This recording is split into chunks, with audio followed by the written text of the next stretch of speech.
মই ধৰি লওক বাহিৰত আগতে চিকিউৰিটি গাৰ্ডত চাকৰি কৰি আছিলোঁ তাৰপিছতে মানে উৰিষ্যাৰ মোৰ লগৰ ল'ৰা এটা আছে তাৰ ঘৰলৈ যাওঁতে মানে গো পালন কৰা তেনেকুৱা দেখিলোঁ তেওঁলোকৰ গাঁৱত তেওঁৰ মাকে যিহেতু কৰিছিলে তাৰপিছতে সেইটো চাই পেলাই মোৰ মনলৈ ভাব আহিলে যে আমি মানে বাহিৰত পৰিয়াল এৰি পেলাই বাহিৰত যিহেতু চাকৰি কৰিবলগীয়া হৈছে লোকৰ কোম্পানী আণ্ডাৰত সেইকাৰণে গতিকে আমি যদি আমাৰ অসমতে যদি এনেকুৱা এটা সৰু ধৰি লওক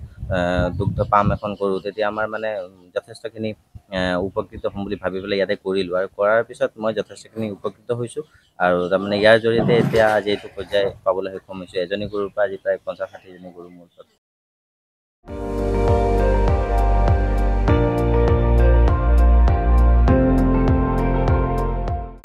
আপুনি চাই আছে ND24 সৰ্বশ্ৰেষ্ঠ নহয় সৰ্বোত্তমৰ দৌৰ